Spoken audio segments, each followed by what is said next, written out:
Ladies and gentlemen, forgive me at this point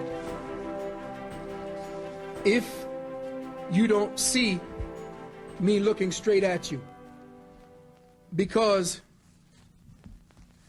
over the last 3 weeks,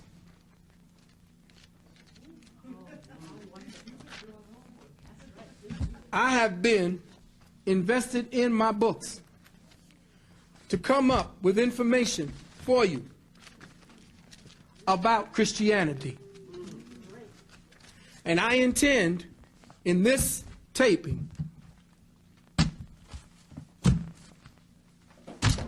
to give you as much as I can within the few hours that we have of everything that I could find, because it'll take me another 5 to 6 hours of another program to keep filling in the dots for you. But what you are going to have here is a scholastic breakdown and the historicities of what you good Christians out there have been worshiping. It is time to logistically put aside, to scholastically put aside, to intellectually put aside this farce called Christianity. Christianity is a hoax.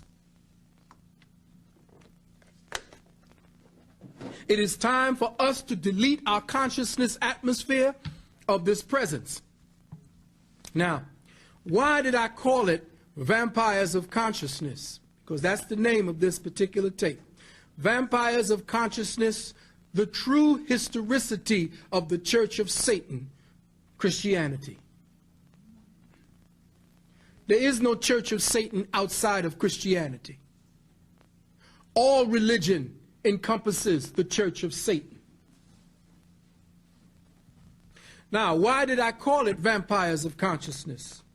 Well, first, it is essential that we understand the nature of a vampire. We have to understand the nature of a vampire. One, it is a parasite by nature. Two, it feeds on the healthy, the innocent, and the unsuspecting. Three, it appears beautiful, mysterious, alluring, and powerful. Four, it sucks on the life stream of the host, depleting the life and light force until the host no longer knows who he or she is. Five, it affects and infects the host with a virus, quote unquote, until the host becomes one with the body of his Redeemer, one with the consciousness of the vampire. Six, the host loses his sense of self, no longer perceiving the world and reality from a knowledge of self, but from a perception or knowledge given to him by the vampire. That is why I call this particular tape on Christianity the Vampires of Consciousness.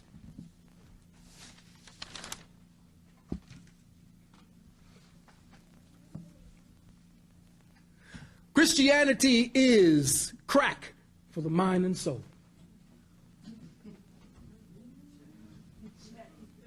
It lives in ignorance. Ignorance is the mother of devotion. Let me repeat that. Ignorance is the mother of devotion. That which you are ignorant of, you worship, because you have no knowledge of what you worship. You believe in things you don't understand, and that's why you suffer. Stevie told you, superstition ain't no way. Christianity is crack for the soul. Religion is the crack pipe.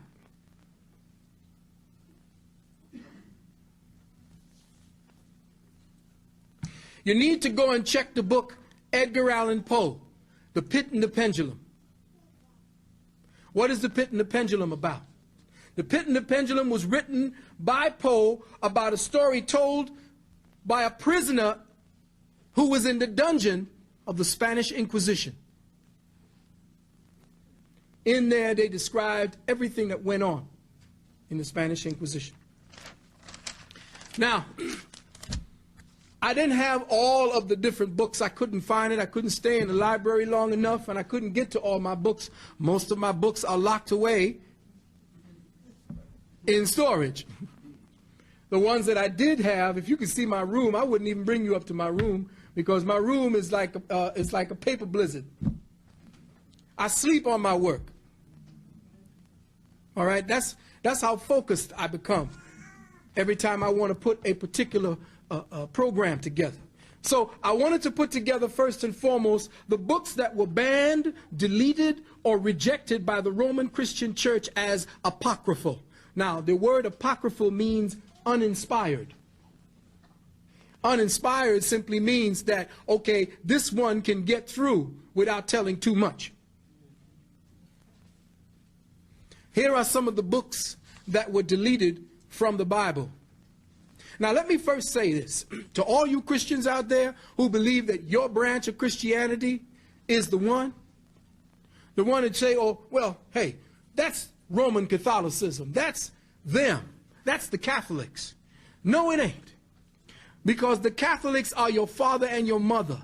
I don't give a damn what Christianity you worship. I don't give a shit what Bible you use.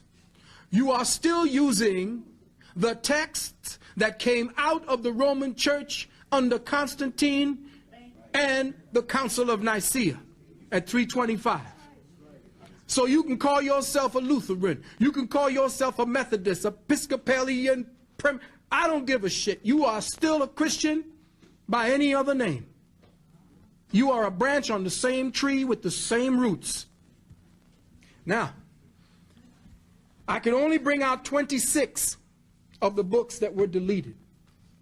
And they are the Gospels of Thomas and Nicodemus, the Proto-Evangelium of James, the Gospel of the Nativity of Mary, the history of Joseph the Carpenter, the Gospel of the childhood of the Redeemer, the Gospel according to the Egyptians, the Gospel of Bartholomew, the Gospel of Judas Iscariot, the Gospel of the Recollections of Peter, the Gospel of Adam and Eve, the Gospel of Barnabas, the Gospel of Barabbas, the Book of the Nazarenes, the Gospel of the Revelations of Peter, the Gospels of the Shepherd of Hermas, the First Epistle of Clement, the Second Epistle of Clement, the Epistle to Barnabas, the Diatessaron or the Gospel of Tatian, the Gospel of the Essenes, the Revelation of Elias, the Hymn of Jupiter of Clementius, the Proverbs of Sirach, the Book of Abu Dazura, the Gospel of Enoch, and the Gospel of the Infancy of Jesus the Christ. Y'all know anything about this? Absolutely not. You heard about the Gospel of Barnabas. Well, that's one out of how many in here?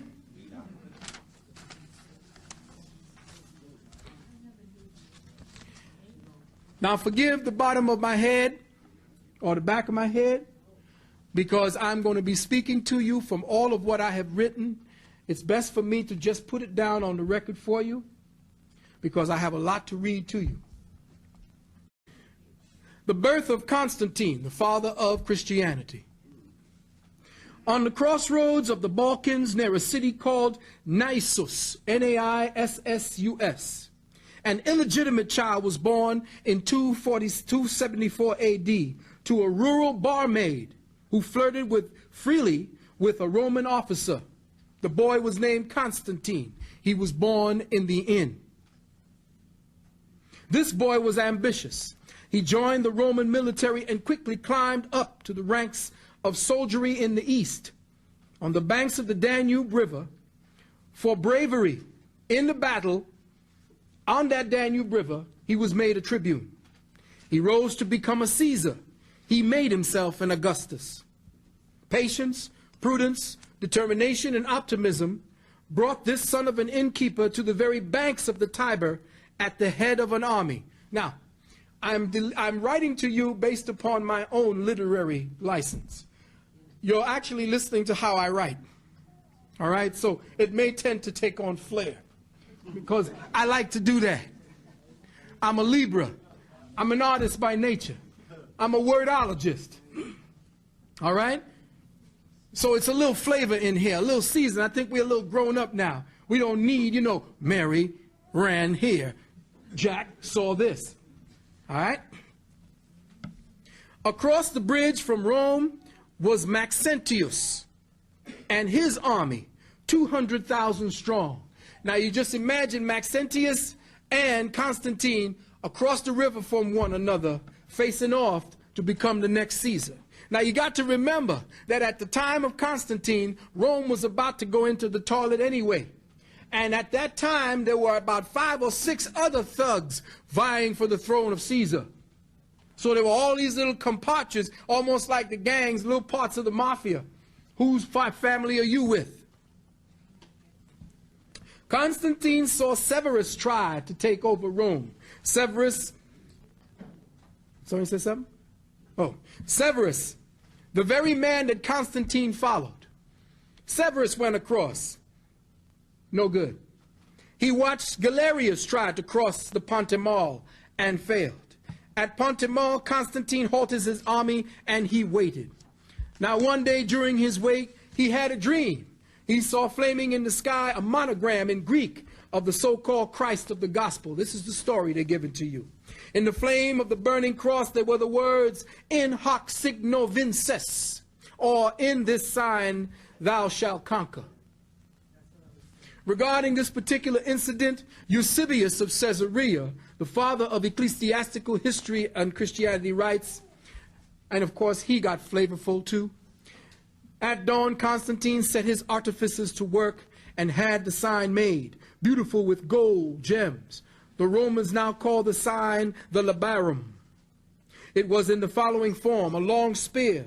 The spear of destiny is what the Illuminati during the time. Now this particular spear that Constantine made became the spear of destiny. This spear of destiny is what Hitler was looking for. When he began going across the Rhine trying to destroy everything, he was actually looking for this spear of destiny for the Pope. Because the Pope said that he would support Hitler if all the countries he conquered became Catholic. They shook hands over it and said, okay. Now, it was overlaid with gold, crossed by a piece laid over.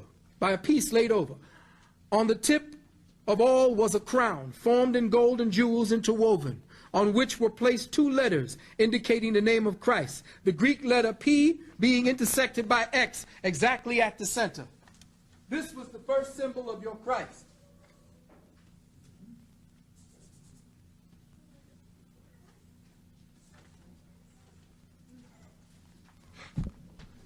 That is the sign that Constantine took into battle to conquer. From the transverse piece which crossed the spear was suspended a banner of purple cloth covered with profuse embroidery and bright jewels and gold. It was a square form, and over it, beneath the cross, was placed a golden half-length picture of the emperor and his children. This standard he ordered to be carried at the head of all of his armies. This was quoted from a book called The Council of Nicaea by A.W. Dudley. Now you're going to get a lot of names of books, because I made sure that you could go and find out for yourself. So Constantine with his army and the labarum, held high for inspiration, crossed the Tiber and took Rome. But it must be remembered that before all this, in the so-called 2nd century, the Roman Empire had ceased to expand. In the so-called 3rd century, it crashed to pieces.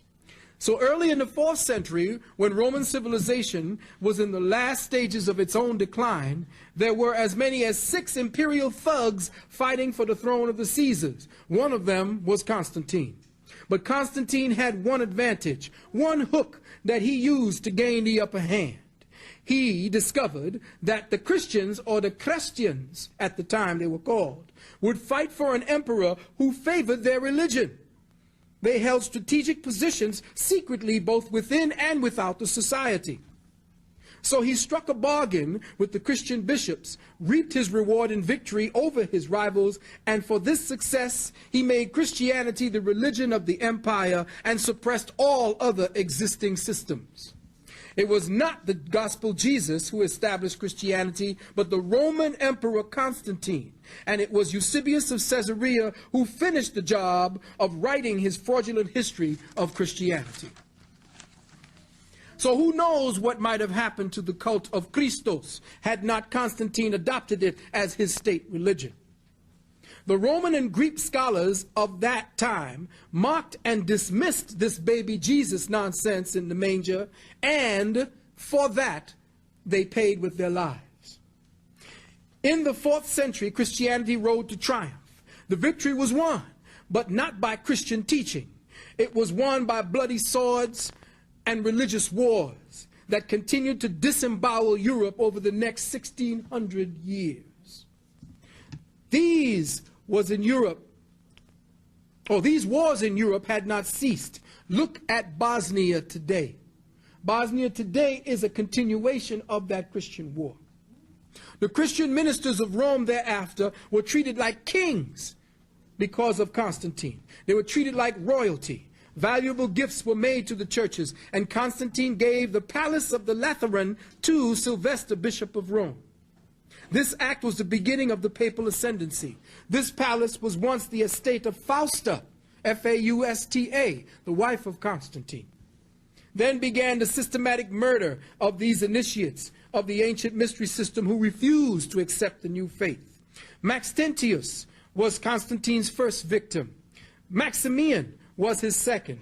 Licentius was his third. Galerius was his fourth.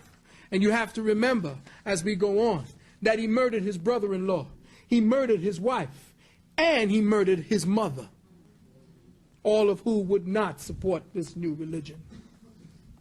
Laws were instituted forbidding any other forms of worship in Rome. Churches were ordered built, and temples to the mysteries, which were actually schools at that time, at the command of Constantine, were put to the torch. In his work, The First Council of Nicaea, page 19, I'm giving you the pages, author Dudley writes, in all his orders respecting the church affairs, he acted like an ancient pope. This is Constantine. Heresies were cursed and condemned, and heretics deprived of their rights of holdings, meetings, and their houses of prayer were taken and bestowed on the Catholic Church. Their books were ordered to be sought after and destroyed. End quote. All persecution by the Church of Christianity, written on the pages of ecclesiastical history, began with Constantine and extends to the present day. The Christian emperor was the first to forbid free thought. You think about that. Big Brother ain't coming from no government. Big Brother has been with us for the last 2,000 years. In a group of writings called the Hibbert Lectures, a man named Renan translates, we search in vain through the collection of Roman laws before Constantine for any enactment aimed at free thought, or in the history of the emperors for the persecution of abstract doctrines. Not a single savant was disturbed. Men whom the Middle Ages would have burned, such as Galen, Lucian, Plotinus, all lived in peace, protected by law. Now, you got to remember, let's just take a little bit of prehistory before this happens. The light of the world had already been shining. Where was that? Chem, Egypt. Remember that all of the information, Rome was worshiping Isis, quote unquote. Rome was worshiping Krishna. These were all present. All were accounted for in Rome. Rome was essentially an open place where you can actually come and study, set up your own schools, and deal with your own teachings. There were at least 5 or 6 different forms of scholarship in Rome during that time. There were black emperors. They don't ever tell you about that. Septimus Severus was black. Constantine committed many atrocities, including the murder of, and I'm going down, Maximian, his wife's father. Basinius, his sister's husband. Licinius, his nephew. Sopater, his closest friend. Licentius, his other sister's husband. Crispus, his own son. Fausta, his wife, whom he suffocated in a boiling hot bath. She was his wife of 20 years. She bore him 3 sons. His own mother, whom he strangled with his bare hands. For all of this, the suppressing of free thought, the destroying of the ancient mysteries, the murder of all of his closest friends, and leading the church to victory over his enemies, he was canonized a saint. After his death, says Eusebius, effigies of this blessed man were engraved on Roman coins, sitting in and driving a chariot, with a hand reaching down from heaven to take him up. This is from a book called The Life of Constantine by Schlegel, Schlegel. Such is the legacy of Christianity, a religion based on bloodshed, fraud, lies, a religion founded by greedy fools and confirmed by an assassin, Constantine the so-called Great. The atrocities of Constantine were not just limited to those I previously mentioned, but he also bled to death his theopolitical rivals, threw the unbelievers down into wells, and caused countless to die in crusades to defend the faith. In the book titled The Decline and Fall of the Roman Empire, Gibbon, the historian, says, the Church of Rome defended by violence the empire which it had acquired by fraud. I ain't saying this. I'm putting it so that you, good Christians, could go back and tell your good Christian ministers who keep spouting that bullshit from the pulpit where they get it from. We ain't scratched the surface yet. Just gonna give you just this is just running through the beginnings, because there's so much more to tell you. I got 3 or 4 books that I'm gonna read off to you. It's all right, they don't want to hear about it. They got one book, they're reading from a goddamn book anyway. So what makes this book the only book? They don't even know where this book came from. Do you know, you good Christians out there looking at this, to tell me I don't know what I'm talking about, where you think this book came from? You think God reached down with a hand and started writing on some paper because some ass put up a piece of parchment? You really believe that crap? Then you need to be enslaved. You need to be a slave. You don't even want to use the brain that God gave you. Now, Christianity was so full of shit that they even coined a phrase for the literature. They call it pious frauds. It's all right. Pious frauds were the sanctification of ecclesiastical lies. The following are direct quotes from Christianity's founding fathers, which depict the type of theological ethics practiced by them in drafting the books that would be later used as divinely inspired of God. To begin with, Jeremiah told the priests of his time that they were liars. Just go to chapter 8, verses 8 and 9. Jeremiah told you that the priests were full of shit. The priests read that and you don't get it. Who you think they are? And we see it again in 2 Kings chapter 22 verse 8. Hilkiah himself was a scheming liar, because Hilkiah came and brought some kind of book he said just came out of nowhere, presented it to the king. The king was so taken aback he tore his clothes off and said, give this man anything he wants. The apostles themselves accused one another of being liars and blasphemers. Just read Revelations 2 verses 2 and 9.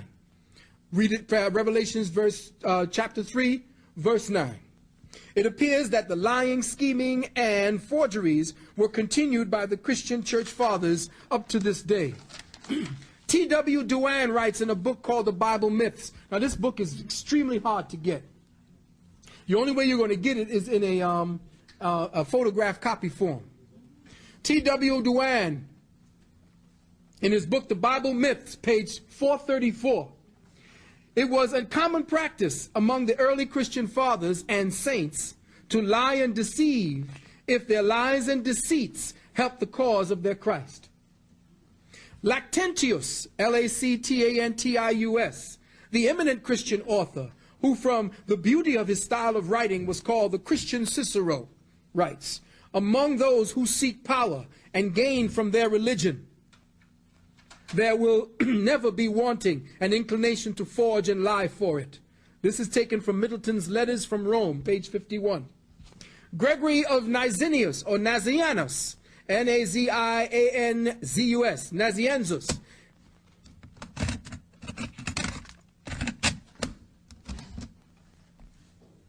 in writing to Jerome, now this is what Gregory, they picked up some of the letters that Gregory wrote to Jerome. He says, "A little jargon is all that is necessary to impose upon the people. Our forefathers and doctors have often said not what they thought, but what circumstances and necessity dictated." Eusebius, the celebrated bishop of Caesarea and one of the architects of the Nicene fraud that became Christianity, said in his ecclesiastical history, go into your books, your ecumenical schools, and look for Eusebius of Caesarea and get his book called the Ecclesiastical Histories. Lies about Christianity came into being. Of this, Eusebius Gibbon, the historian, writes, "The gravest of the ecclesiastical historians, Eusebius himself, indirectly confesses that he has related only what might rebound to the glory, and that he has suppressed all that could tend to be a disgrace to his religion." Such an acknowledgement will naturally excite a suspicion that a writer who has openly violated one of the most fundamental laws of history has not paid a very strict regard to the observance of the other. And the suspicion will derive additional credit from the character of Eusebius, which was less tinctured with credulity and more practiced in the arts of courts than that of almost any of his contemporary. So what he is saying to you was, like a lawyer, he began to frame the truth. Because that's what a lawyer does. He doesn't necessarily give a damn if you kill somebody. He is about to frame the truth to get your ass off. Well, this is what Eusebius has done. The fact that he was a lawyer and the fact that he was a Christian made him doubly dangerous. And this was written from a book called Gibbon's Rome, volume 3, pages 79 and 80. Now, think about it, you good Christians, especially you scholarly Christians who think that I don't know my facts and I ain't got them straight. On what is this Christian religion based that certain information must be suppressed to save it from disgrace? Is it ever necessary to suppress truth for the good of any cause? Would the truth make men free, like John 8:32 says, actually disgrace the religious teachings of your Jesus Christ?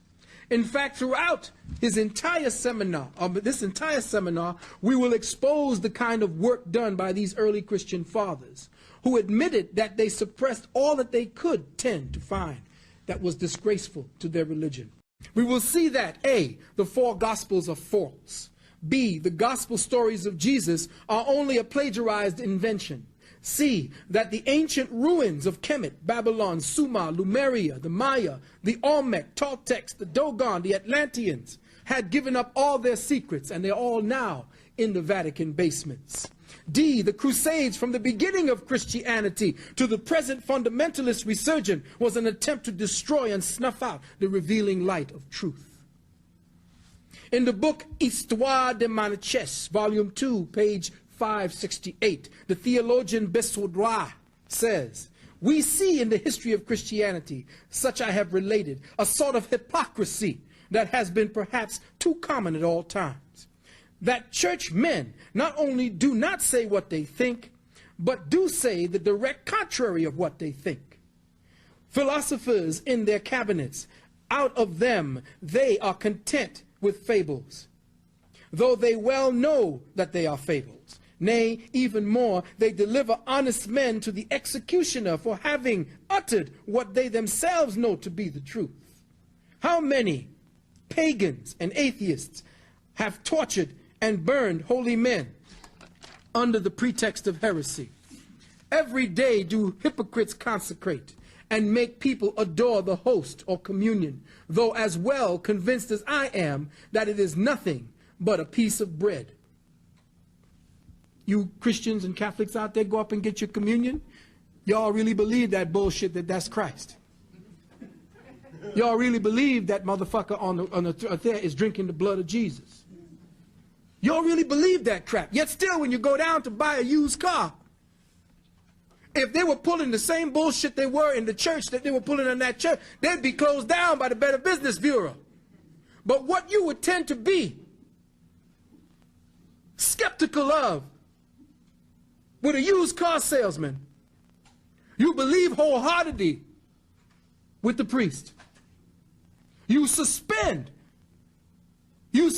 completely all of your common sense, all of your logic and reasoning to believe. To believe.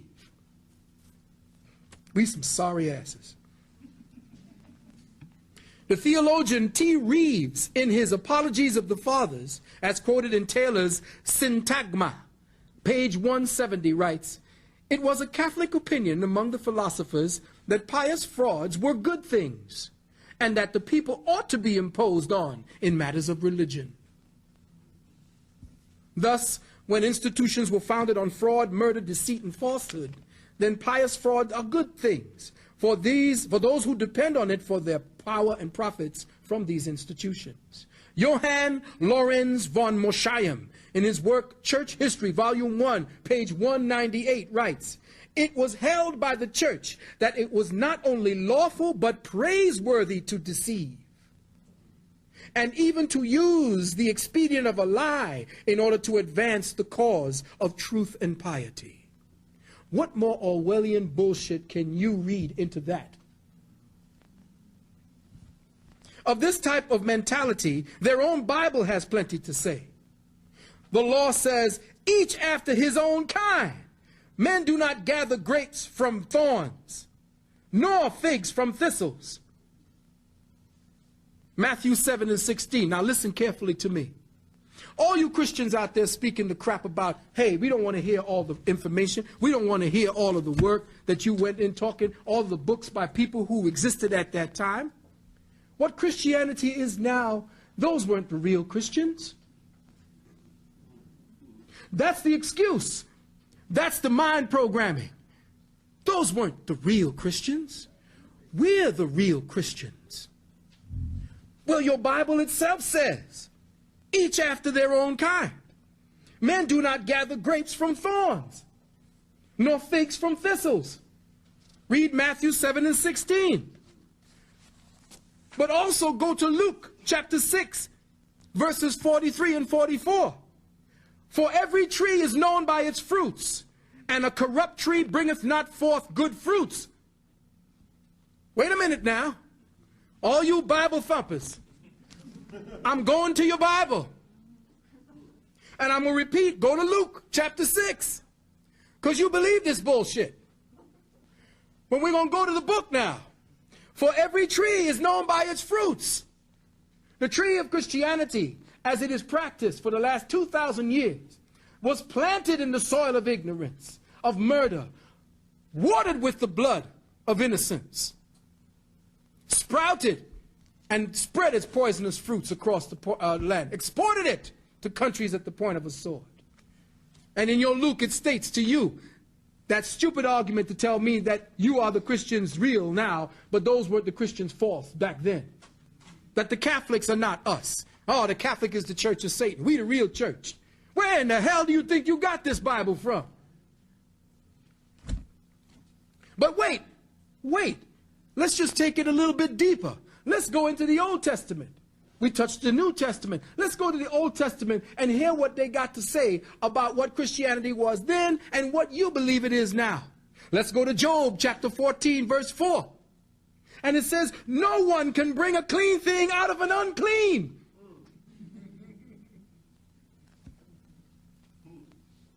Check.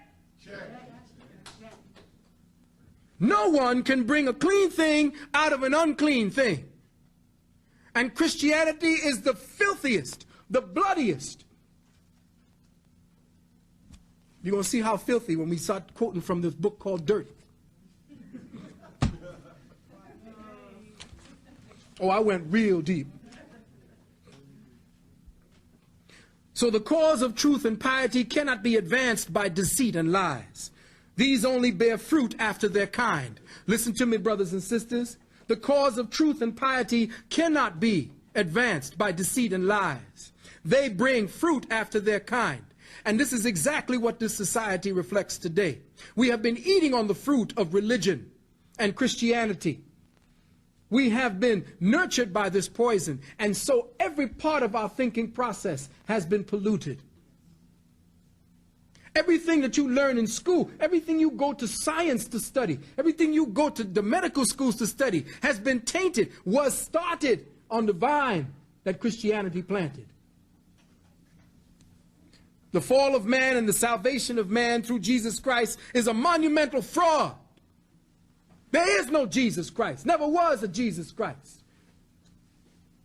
And I say that with all knowledge. I don't say it with a faith that I know there's another Redeemer. The only Redeemer is here sitting in this room. Us.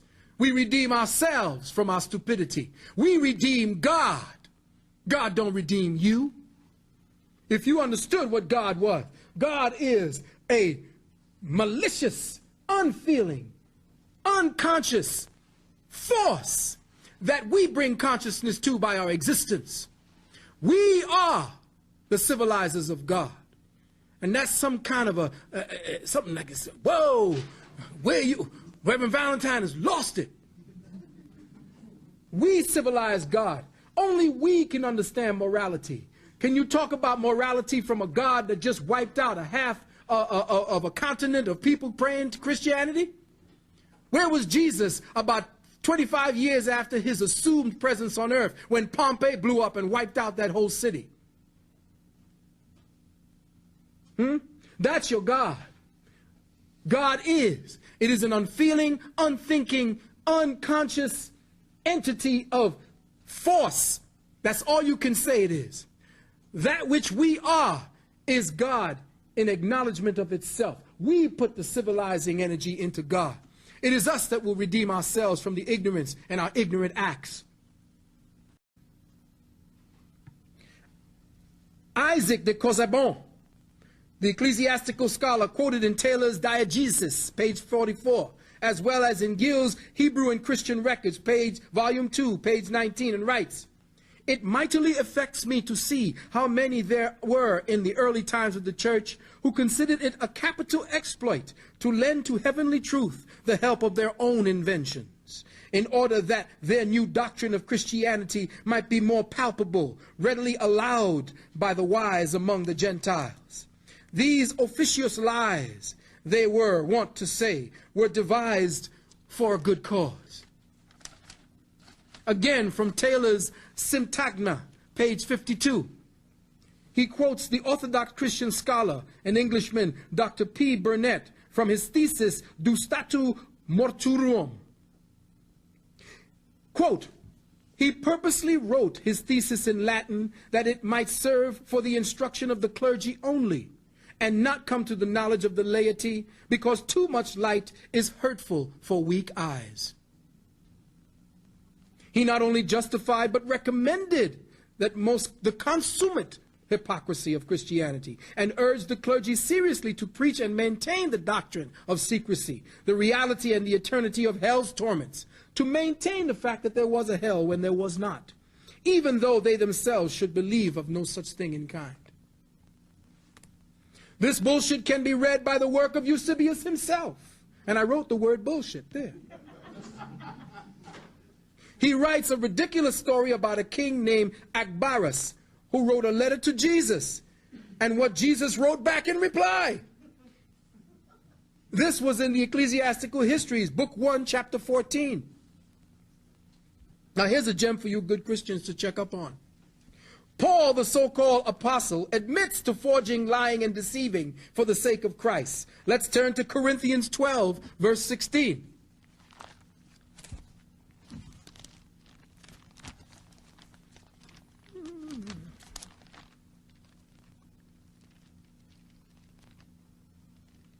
Talk amongst yourself. "And be spent with you, though the more abundantly I love you, the less I be loved." 16.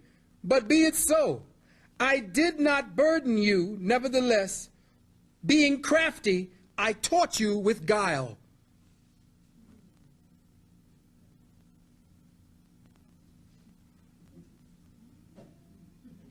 Oh, it's in your Bible.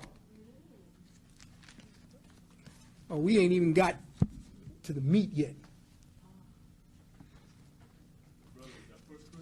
2 Corinthians. But they not only lied, deceived, and committed forgery, the Apostle Fathers absolutely destroyed all evidence against them and their crimes. They destroyed all evidence of the bogusness of their religion. If there is anything that is certain about the Church Fathers and Christianity, is that they always seem to be afraid of too much light being shed upon them and their true history. And remember what your Apostle John said in the 3rd chapter, verse 19 and 20. Let's read it out loud for all you good Christians to hear. We'll go to John.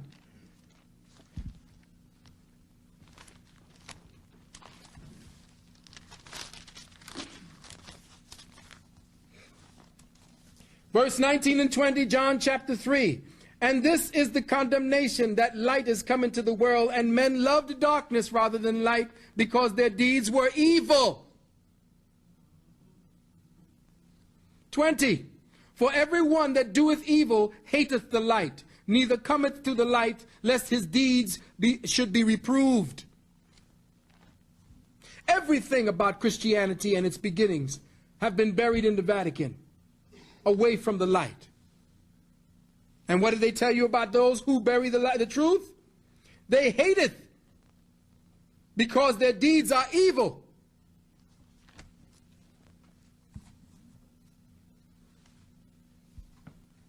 I myself, here and now, in all the subjects that I attempt to teach to you, ascribe wholeheartedly to John 3, that you got to come out into the light. Which reminds me that I know this tape goes down to different places, because I get calls from all over the country about these brothers and their tapes. And there's some people down in Atlanta who's spreading some vicious gossip about me. And I want to put it out to them. I think I know who it is. Now, the gossip went by way of Chicago to New Jersey and then got to me. See, they don't know who I know. And they don't know that there's certain people that's very close to me that already know who I am and what I do. Now, I ain't never pretended to you that I was holier than thou, was I? Did I ever tell you that I walked on water? And that I was all this goody two-shoes? I've been a low-life motherfucker from the beginning, right? Yeah. But I told you it was real. I don't give a shit what you put in the tabloids, just spell my name right. But if you're going to put something in there, put something in there that makes some sense. They had me having an orgy in Atlanta, in a hotel. Now, this orgy was supposed to have been going on, and the manager called the person who booked me in the hotel, said, don't want me back there again. Now, at the time, I was going with my lady, who was down there at the time, and all of you all know Sister Tassili. She and I were together for about 1.5 years, 2 years. That was it. Now, whoever it was that supposedly spread it up to Chicago. Chicago came my way. People were upset. So I'm just putting this out there to the brother or sister, and to both, who I think it is. If it's who I think it is, I'm expecting a phone call from people who are going to tell you, and you're going to call me. Now, the brother up in Chicago who was trying to spread it called me because I told him that I was going to put his name out there. But the brother called me. We had a nice little talk. We stopped the shit there. But you who started it, I want to hear from you too. Because if I don't hear from you, I'm going to go the way of Bobby Hemmett. You know, I'll put it out there. Enough said. When the printing press was first invented, we read in Middleton's work called Letters from Rome, page 4, the following quote by the Catholic Cardinal Wolsey, W-O-L-S-E-Y, who foresaw what effects the invention of the printing press would have on Christianity at that time. And he said, if we do not, this is a quote, if we do not destroy this dangerous invention, it will one day destroy us. Dude must have did some heavy readings back then, because it damn sure is. The author T.W. Duane in his book, Bible Myths, and I will be quoting from Bible Myths copiously because this book is the death knell. This was the spike. This was the wooden stake right in the heart of Christianity. He dropped all the information. This is from page 438. There can be no doubt from the evidence, quoted by Duane, found that had the objections of Porphyry, Heracles, Celsus, and other opponents of the Christian faith been permitted to come down to us, the plagiarism of the Christian scriptures from previously existing pagan documents in the specific charge they would have presented to us is the specific charge they would have presented to us. These works were ordered burned by the prudent piety of the Christian emperors, end quote. Porphyry, who existed between 205 and 270 AD, was a philosopher and a student of Plotinus. He was also a scholar who published a 15-volume work against Christianity. He wrote 15 volumes. Could you imagine? And back then, when you were writing, it was no printing press. You were writing by hand. This man took 15 volumes. Dr. Lardner, the theologian historian, writes, Porphyry's objections against Christianity were held in the greatest esteem with the Gentile people for a long time, and the Christians were not insensible of the importance of his work, as may be concluded from the several answers made to this work by Eusebius and others in great repute for learning. The Christian fathers had this great work destroyed, and all that has come down to us are only the portions quoted by others about the work. Celsus, who lived in the 2nd century AD, wrote a work entitled The True Word by Celsus. You need to go into your Catholic libraries. And he wrote it against Christianity. Doubt if you might find it there. You may find it in the Theosophy Lodge on 72nd Street. It too was destroyed by the Church Fathers. Any writings about Celsus would most likely be quoted from other people writing about Celsus. The chief source of knowledge about Celsus came from Origen and the works written against it. Now, Origen was so screwed up. Let me tell you about what Christianity did and what they've been destroyed, what they didn't realize about Christianity. Origen was so completely out of his mind about Christianity, he had his wood cut off because he believed that his wood was leading him into sensual pleasures that were bedamned about it. He had the bad boy cut off because Christianity told him, and in the time when Christianity began to flower through the 1st, 2nd, and 3rd centuries, mortification became the order of the day. The filthier you are, the more mortified you became, the closer to God was the actual principle. That's what they told you. The filthier you were, the closer you were to God. Now we continue with ecclesiastical lying and forgery. Bishop Warburton states, a lie has no legs and cannot stand, but it has wings and can fly far and wide. Lord Montagnier writes, a liar would be brave before God while he is a coward before man. My brothers and sisters, it required an age of darkness, at least 1,500 years, to force the doctrine of Christianity onto humanity, and it has required a steady and continual darkening of the mind to make people believe in that doctrine. But the student of metaphysics will be released from that darkness. Much of the works of the early philosophers who produced some potent arguments against Christianity, but as mentioned earlier, they were sought out and destroyed by the early church fathers. For example, the thesis of Celsus was sent to Origen by a man called Ambrosius with a request that he should refute or argue with it. Origen set about the task of doing this, and it was from Origen's responses that we learned about the arguments of Celsus. His writings are capsulized as follows. Celsus did not believe in miracles or the supernatural. He understood universal law to be the regular orderly orders of the day with no variation. He asserted that the only possibility of the existence of such a person as Jesus of the 4 Gospels that he could conceive depended upon him being a demon, based on all the shit he did in the Bible. Jesus displayed none of the qualities that he deemed essential displayed all of the none of the qualities that he displayed as a demon. He therefore rejected these pretensions as being inconsistent with his philosophy. But he believed that even on the basis of the philosophy that permitted the supernatural, he claims for Jesus that the same claims for the supernatural must be rejected. So his arguments are made to become that of a Jew. The Jew rejects the virgin birth of Jesus. The true story of Jesus was that of Mary was that she was divorced from her husband and wandered about, fell in with a Roman soldier named Panthera. And this man was the father of Jesus. So she was hoeing about for a little while, hoeing and scoring at the nightclub inns, just like Constantine. Now, wait a minute, check this out. Let me tell you something. Christianity is the one that makes you think that you're born out of wedlock. You are a bastard child. That's a lot of bullshit, because let me tell you something. If you look at all of the stories and the mythos of all the saviors born, all of them were conceived based on an illicit relationship. The so-called quick pregnancy of the bastard child coming into base, those are the most intelligent children, the ones that come from the one-night stand, because there is no exhaustion of the seed. Usually when you see each other, it's like, come on. And after the come on, bang, get pregnant, that's the strongest moment, the most passion at that particular time. All of your saviors came this way. Look at Zeus. When Zeus saw Aphrodite, he said, damn. He said, damn. But he was married.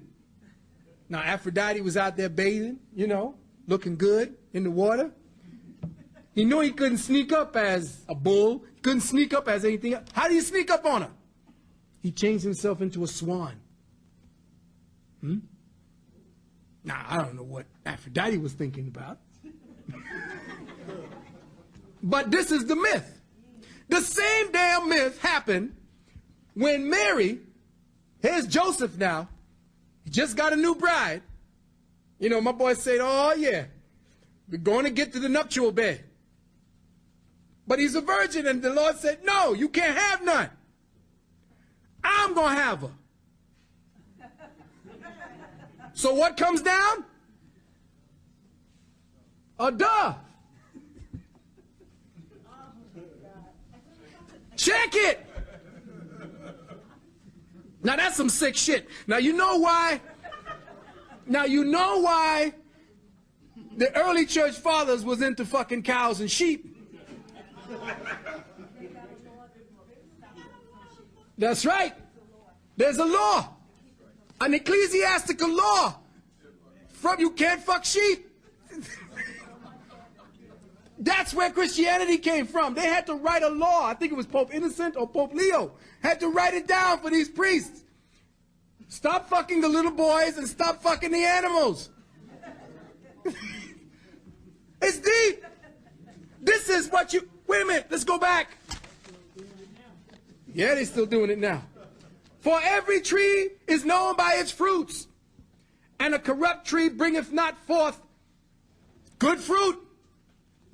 No one can bring a clean thing out of an unclean thing. Yes. Also, they said Mary was an immaculate conception. Yeah. Then when you look about, when I studied and found out what immaculate conception meant, that just meant two people dealing on a spiritual. Yeah, but immaculate conception is the virgin birth, which is something I'm going to go into when I'm writing my other book. And my mother was one. Well, yeah. Well, you see, in those days, if you were not born of a father, you were actually looked down on. As a matter of fact, in those days, the sun could get you pregnant. Now, if you can get pregnant from the sun, because have you ever checked out sperm? Have you ever checked out what sperm look like? They call sperm what? Ora seminalis. Listen to the words.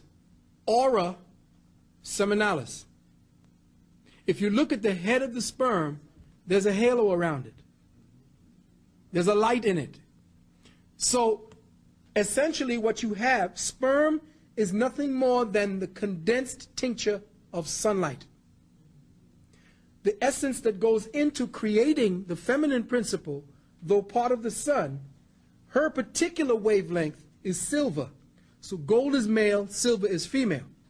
These alchemic principles are what go into creating life. That's the bond. That sets up the chemistry. K-H-A-M. History. All right? So understanding that the male sperm is nothing more than a transport system for light. And it is actually not the sperm that's creating the implosion that creates the explosion called life. It is the light that it is bearing. Okay? Check? All right, now. As a matter of fact, when the story goes that when Joseph found out she was pregnant, he took her back to the temple where he got her. He said, what the hell's going on? And then they said, when Elizabeth said, hell no, get out of here. Went and got her husband, who was the head of the temple in Jerusalem at the time, and he got the soldiers to kick Joseph out. That's why they had to leave. Take her. She's yours now. Now, the argument goes as follows. One, if Jesus was God, as you hear John 1:14 states, would he have chosen such wicked and worthless men as we find in his apostles? Because they were stupid. Two, if he knew that Judas would betray him, why did he make Judas his companion? Three, these are logical questions. Three, the story of the crucifixion and the resurrection are especially stupid and absurd. Jesus was condemned publicly before the eyes of all. No one could doubt this. If he rose again, why did he not make his justification as public as his condemnation? Would he not have confronted his judge, his accusers, the general public, and given irrefutable proof and evidence that he was not a fraud, but he was the Son of God? 4, who saw Jesus after he rose from the dead? A half-insane woman and 1 or 2 of his followers. Now, wait a minute. I'm the Lord come down in the flesh. I'm standing before everybody in the Sanhedrin in the crown of thorns being persecuted, talking shit. Yet, to prove who I am, I come back to the dead just to stay in hiding? If your divine purpose, as all these priests keep telling you, was to come and show the lowly people what was going down by your sacrifice, by hanging on the cross, by dying and then coming back, why would you not let everybody know? In the second part of his thesis, Celsus tests the beliefs of Christians by philosophical principles. He shows that the Chemites and the Greeks previously taught all that was true to Christianity and had it in a nobler and better form. He ends his document with a practical note to all Christians.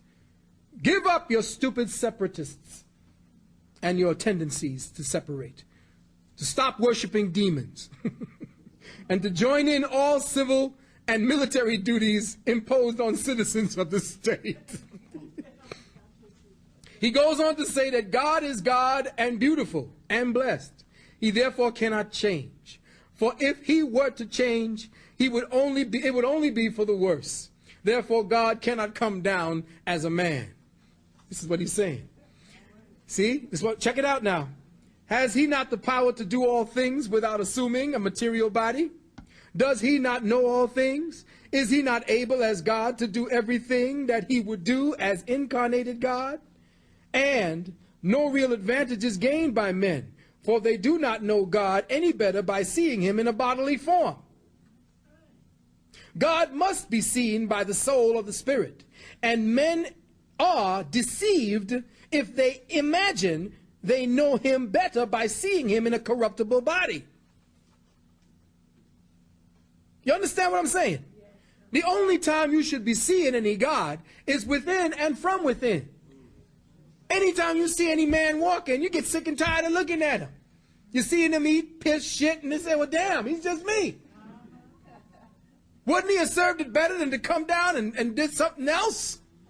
Than to come down as we are? What is it being said that? That you are that? I know I got a little perverted slant on shit, don't I? All right. All right. I just wanted y'all to know that, I don't abjure the Christians themselves. I abjure the ignorance under which they are comatose. They got the bite in the neck. You can see the 2 teeth marks when a Christian comes up. You can see the walking dead when they ring your doorbell and put that awake in your face. They look dead.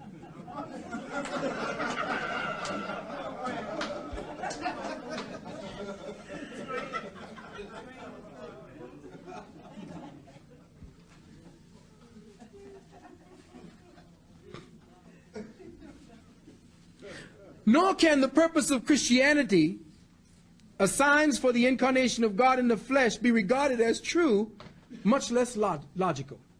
The nature of the whole, that is, the omniscience of being, is always one and the same. There is always the same amount of evil in the world as there is good. There is nothing evil in God. The evil is matter. You will understand that as we see it go on. God is continually making the evil serve the good, as always it has.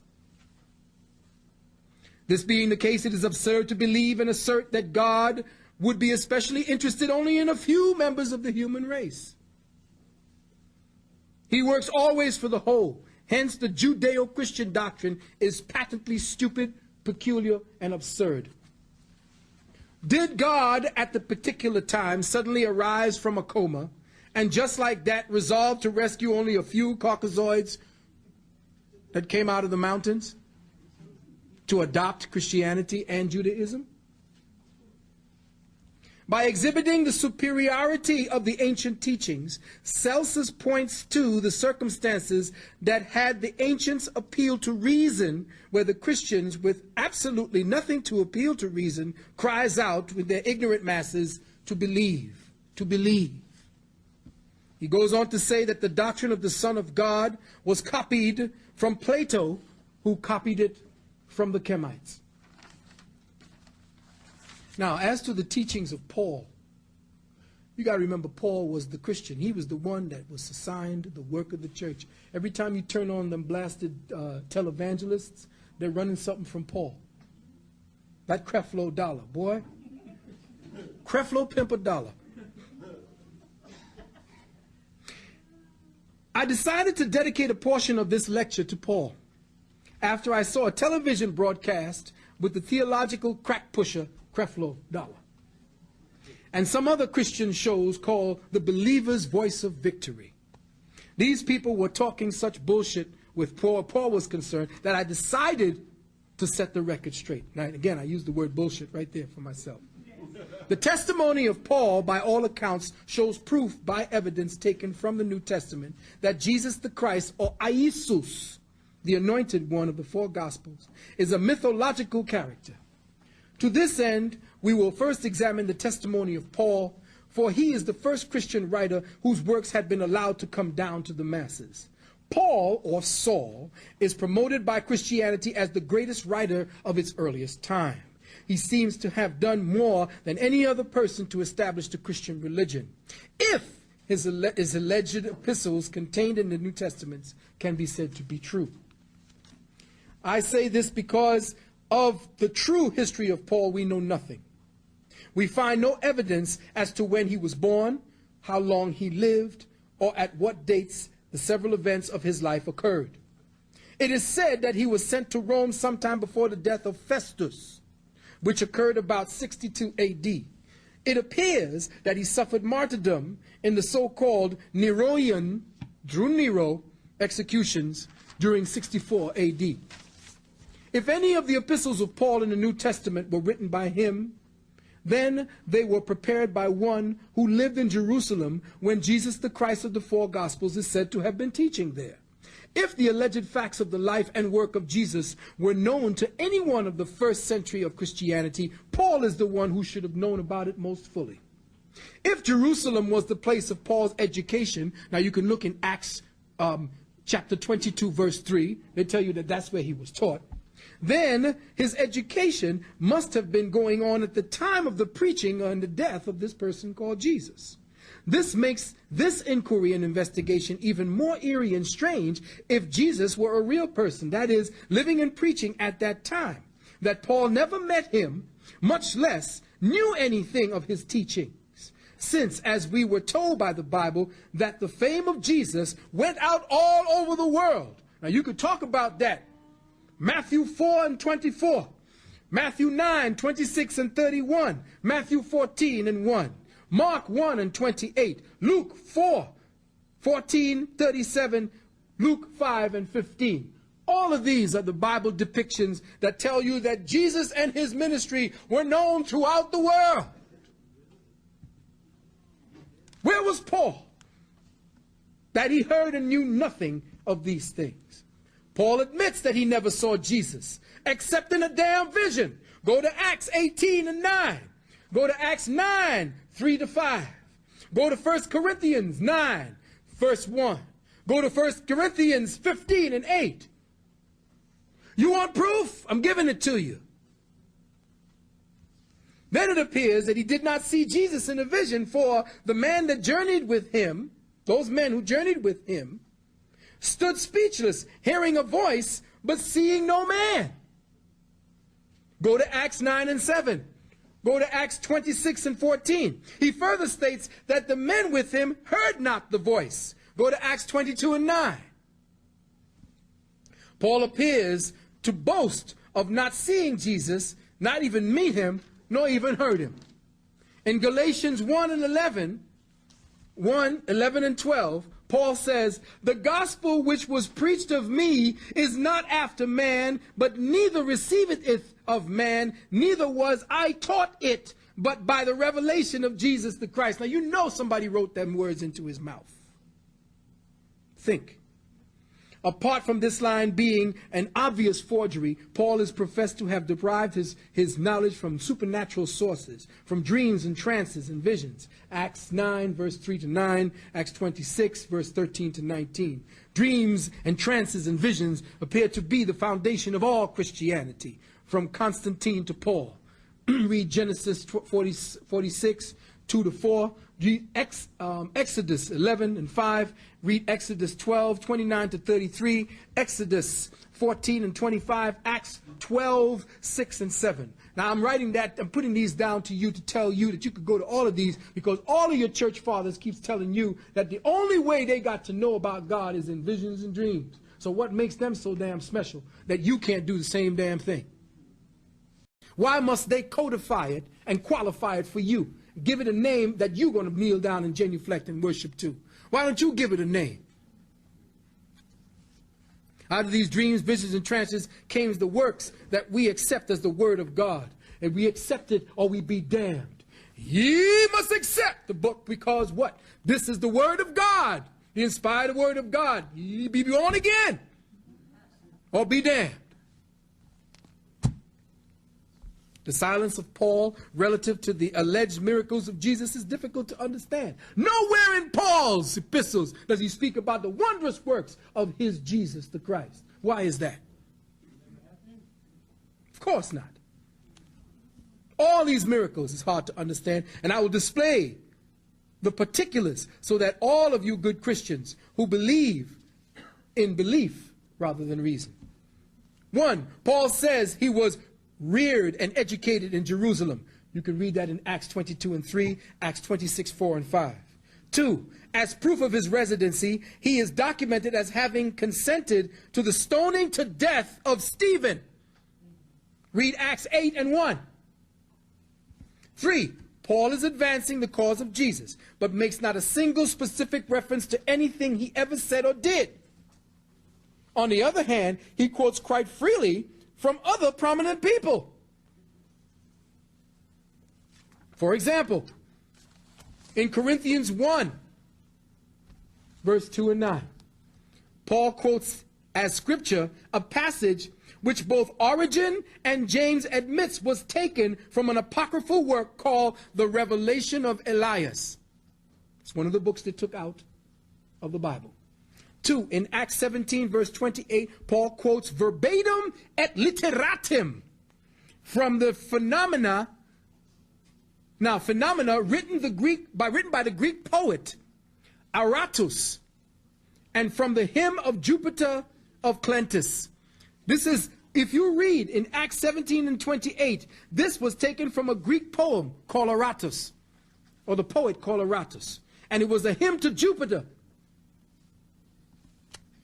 6, the saying, evil communicates corrupt good, evil communications corrupt good manners, in 1 Corinthians 15 and 33, was quoted by Paul from the Face of Menander, one of the 7 wise men of Greece. This was a book. The Face of Menander was one of the teachers in Greek, and it says here, he took the word, evil communications corrupt good manners. This, 1 Corinthians 15 and 33, was taken directly from that work. In the book of Titus, chapter 1, verse 12, he quotes from the Greek poet Epidentes and calls him a prophet. But with all the above, he never quotes from the Gospels of Jesus, from the 4 Gospels, not once. Why is that? 8, he never mentions the virgin birth in Matthew 1. Pardon me. Five Paths of Consciousness, tape 1.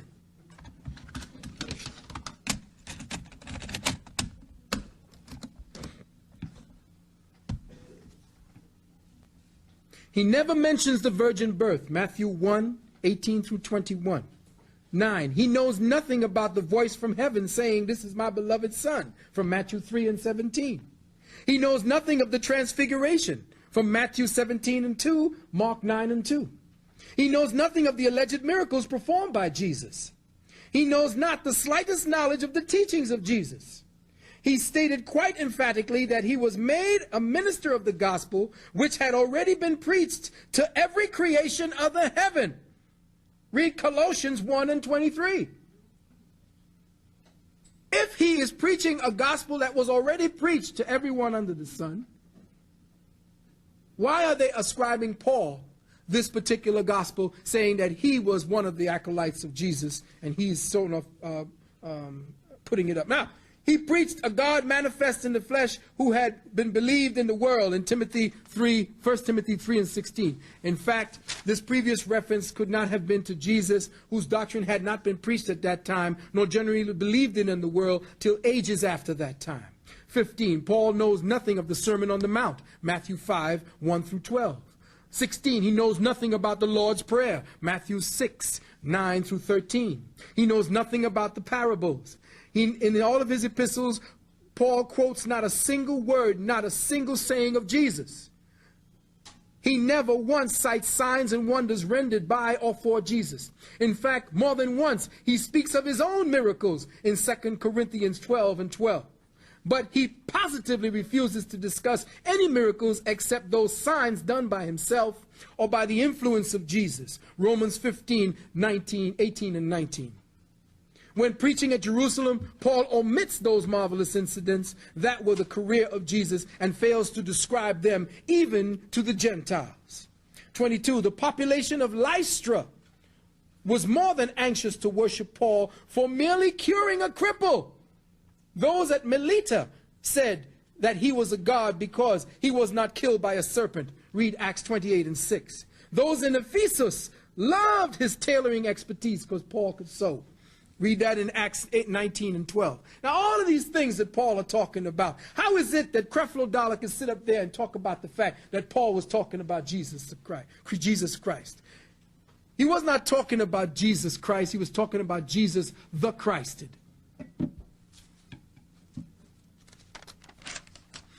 Now, we're going to get back to Paul.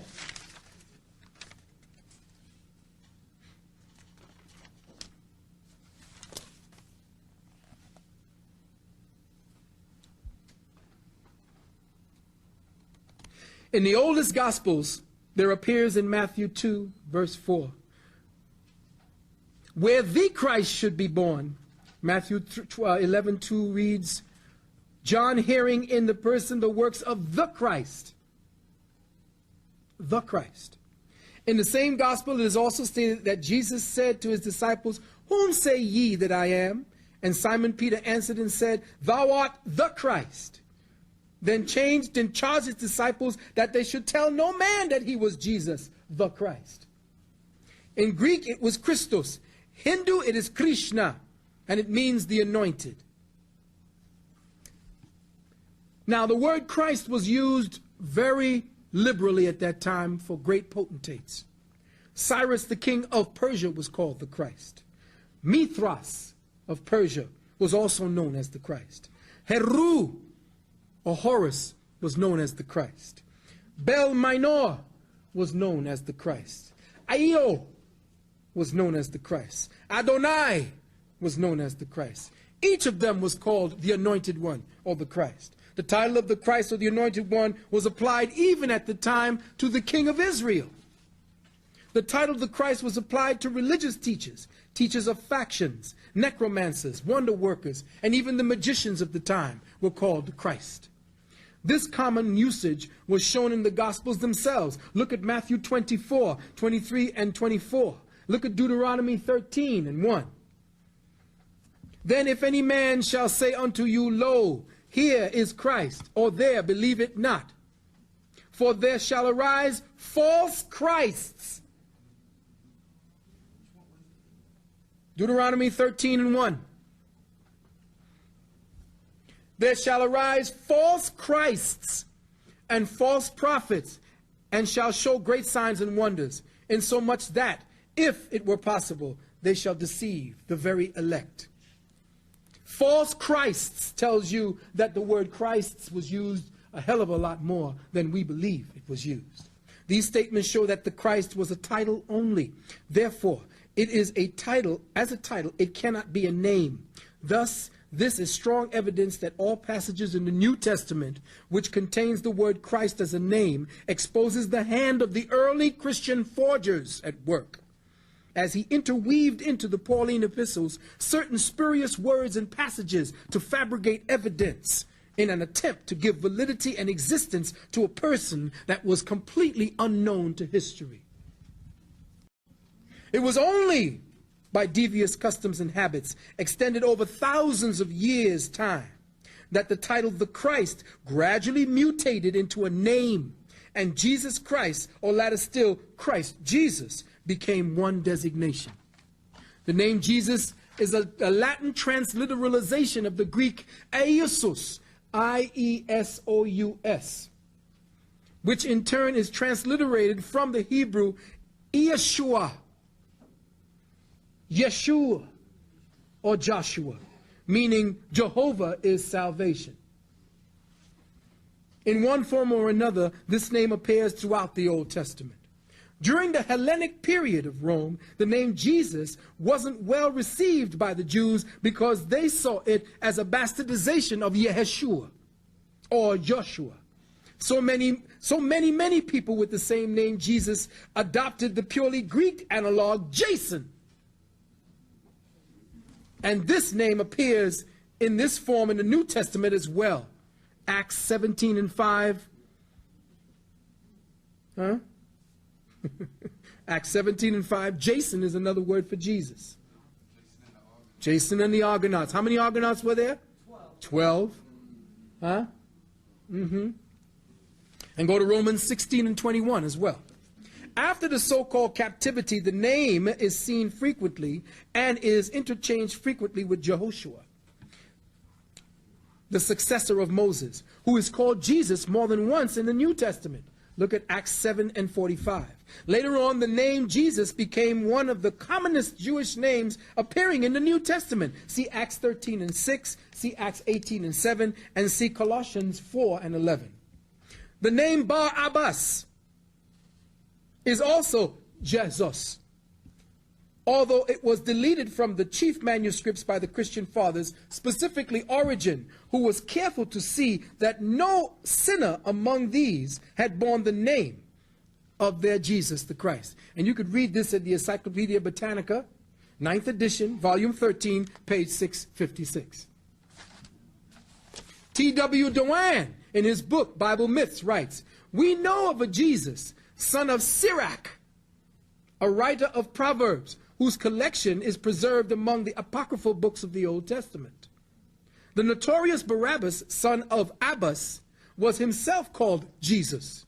Among Paul's opponents, we find a magician called Elymas, the son of Jesus. Among the Christians, a certain Jesus, also called Justus, is known and written about. Josephus mentions more than 10 different distinct persons, priests, robbers, peasants, lowlives, and others, who bore the name Jesus, all of whom lived during the last century of the Jewish state." Who is this Jesus that you got hanging on the cross and you genuflect to every Sunday? The evidence appears very distinct and plain that Jesus the Christ of the four Gospels was unknown to Paul. The life story of Jesus the Christ of the four Gospels was not invented and written until 4 generations after the death of Paul. That is the only explanation that can be offered for the fact that Paul makes absolutely no references to the teachings and miracles of Jesus the Christ of the four Gospels. In fact, there is no proof that Paul himself actually lived. The Encyclopedia Biblica, listen, the Encyclopedia Biblica states, "It is true that the picture of Paul drawn by later times differs utterly in more or fewer of its details from the original legend has made itself master of this person. The simple truth has been mixed up with invention. Paul has become the hero of an admiring band of the more highly developed Christians."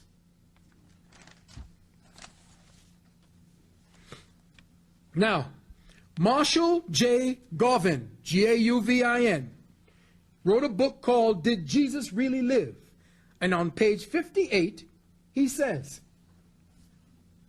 check it out. Now, this is from the Encyclopedia Biblica. He took it from here. "The Christian authority admits that invention has done its work in manufacturing at least part of the life of Paul, the earliest Christian writer.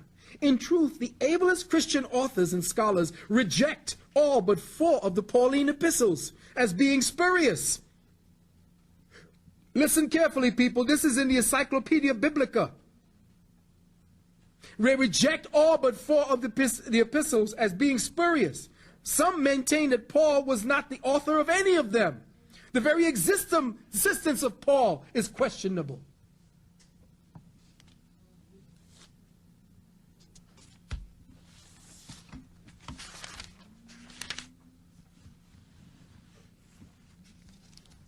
Give me a chance to get my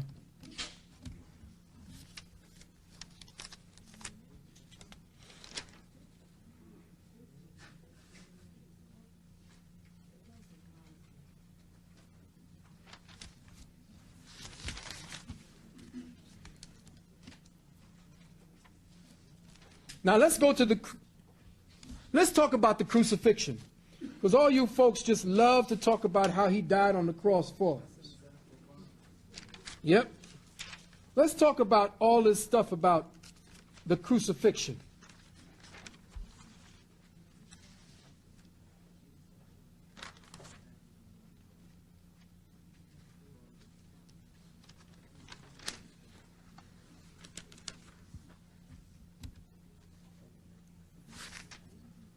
Okay.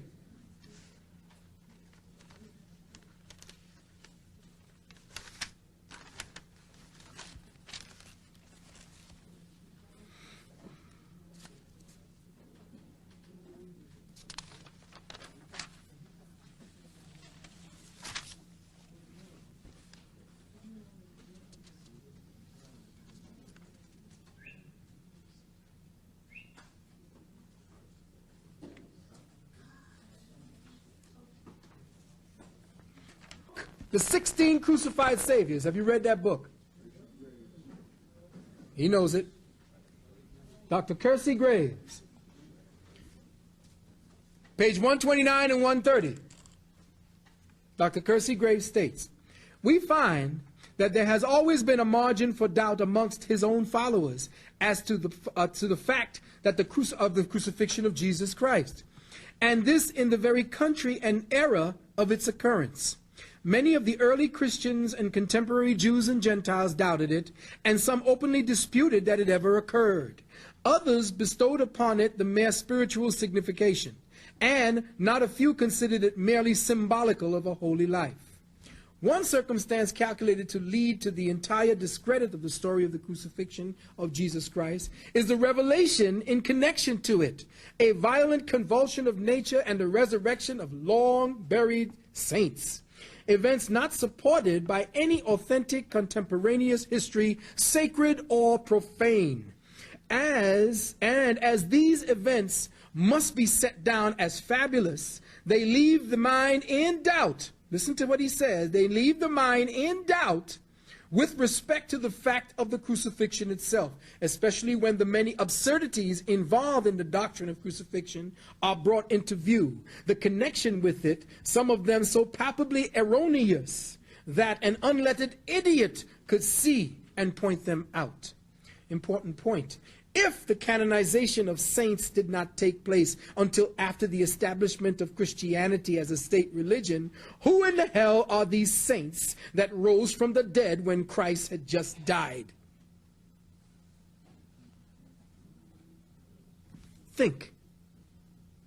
In your Bible, they said that the saints were resurrected at the death of Christ. Which saints? Conjures up pictures of Michael Jackson and, you know, dun, dun, dun, dun. Thriller! You think about it. The saints arose from the dead at the time Jesus died, but Christianity did not come into being until what? 300 years afterwards. But the saints rose at the time. Yeah, okay. I'd like to know who the names of these saints are. All right. Who is it? Elijah, Job, Jeremiah, Samuel? Who? Huh? Now, what event did they say led to the crucifixion of Jesus? Let's look at John 11, 47 to 53.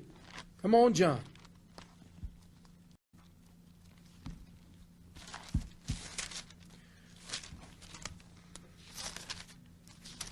We're doing it the way you would do it, right? Your minister tells you, turn to John. I wish I had all y'all with your Bibles. Turn to John 11, 47 and 53. 47, they gathered the chief priests and the Pharisees a council and said, what do we? For this man doeth many miracles. 48, if we let him thus alone, all men will believe on him, and the Romans shall come and take away both our place and nation. And one of them, named Caiaphas, being the high priest, that same year said unto them, ye know nothing at all. Now check out how the medical killers work. Nor consider that it is expedient for us that one man should die for the people, and that the whole nation perish not. Don't that's what they say about keeping the fact that they kill people in the hospitals constantly? Think about it. And this spake not of himself, but being high priest that year, he prophesied that Jesus should die for that nation. And not for that nation only, but that also he should gather together in one the children of God that were scattered abroad. Then from that day forth they took counsel together for to put him to death. Now, I'm reading that because what is to come will show you something completely contrary to what you have been perceiving. Now, the specific thing about putting him to death, his miracle of raising Lazarus from the dead, on learning of it, the Jewish council met, and from that day forth they took counsel together for to put him to death. This is the most improbable and ridiculous statement if you know the truth about Roman history at that time. And it's an insult to reason if you look at it deep enough. First of all, who would kill a man if he could raise a festering corpse back to life? I'll be going back to all my peoples. Yo, they're going to want right there. Raise him, raise her, leave that motherfucker. No, raise him.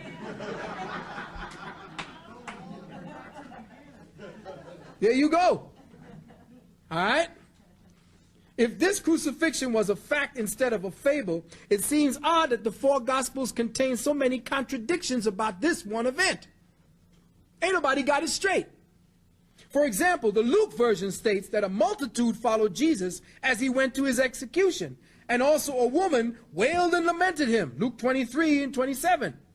But the other Gospels don't seem to agree.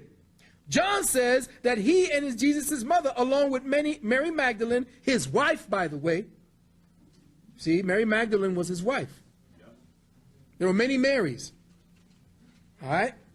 And that's another story I'm going to tell you later on to show you how, by the writing that in Jewish law, Mary Magdalene, based upon everything that they would do, that you said, I am not yet, that the things that Jesus was saying, would show you that they were following Jesus' Hebrew law or Jewish law, and that the only role that Mary Magdalene could have been playing was one of Jesus' wife, because of what it is that Jesus was telling her to do. And only the wife would do that. That's because they don't teach you Jewish history when they're teaching you Judeo-Christian history. Matthew denies John's account. Now, John says that he and Jesus' mother, along with Mary Magdalene and two other women, were right at the cross at the execution. That's John 20 and 25. Matthew denies John's account. This is in Matthew 27 and 56. And so does Mark on 15 and 40, where both of them state that Mary Magdalene with other women in Galilee were far off someplace. Luke says that the women of Galilee stood afar off. John said they were at the cross. Now check this. Just a couple of days before the crucifixion, Jesus had raised a man from the dead a couple of miles outside of town. This is in John 11, 43 and 44. He just raised somebody from the dead. This miracle alone, the Bible states in John 11 and 45, as well as John 12 and 9 and 11, many Jews at that time began to believe on him. That's what the Bible said. The Jews began to believe on him. And even the priests and Pharisees were constrained to witness and knowledge to his miraculous powers. Read John 11 and 47. The priest was saying, damn, this boy got the flavor. Yet, Matthew, Mark, and Luke know absolutely nothing of this incident because they don't talk about it. Why is it that John is the only one who knows about this man doing something that nobody should have been able to do? But instead they tell of this mocking and cursing and reviling by the spectators as he was suffering. Luke says that even the soldiers joined in on this type of conduct. You read Luke 23 and 36 for that. All the Gospels agree that lots were cast for his clothes. And you could read that in 22 and 18. Even the part about the thieves were in accordance with Jeremiah 48 and 27. Jesus was buried very privately by one man, though John adds another figure, I guess, to one to carry the foot of the corpse, I guess. John 19, 38 to 40. Perhaps both men were rich, as was the requirement in Isaiah 53 and 9. This version of a super simple and unwarranted funeral for a man that worked incredible wonders just a few days before stinks of churchism. In contrast, a man named Stephen, shortly after, was murdered by a mob, but was buried by devoted men, who right there in Jerusalem made great lamentations over Stephen. Acts 8 and 2. Wait a minute, you just killed the Messiah. The dead got up. The earth quaked. I raised the dead, the blind to see, the deaf to hear, the lame to walk. And couldn't get another motherfucker to carry my feet to the grave? And here goes Stephen. Who the hell is Stephen? They killed this sucker. Stone him at the insistence of Paul. Yet still there's people all over him, crying and wailing and gnashing of teeth. Ain't nobody dealing with the logic. Stephen had no fame, not even as a prophet. He didn't raise the dead, walk on water, make the blind to see, nor was he announced and acknowledged by a voice from heaven that was heard by the Son of God. Matthew 3:17. There was no earthquakes at his death, nor did the corpses of the dead pop out of their graves and walk the earth. Consequently, this Jesus must have been a nobody. That is, compared to Stephen. Such miracles are supposed to have occurred at the death of Jesus when the earth quaked and the rocks were rent. That was in 1 Kings 19:11. When the dead rose up out of the graves, read Daniel 12:2. And the vial or the mishak of the temple was torn. That's in Isaiah 22:8. All culminating in the Roman centurion admitting that this is the Son of God. Matthew 27:54, would seem to be enough to bring out the whole damn population at his burial. There should have been a mob of fans, and even the priests themselves, to see if he could raise himself off the dead. If he was getting ready to raise dead, I'd be at his grave. You kidding? Just like these paparazzi? Okay, you did it for them, but let's see you do your own shit.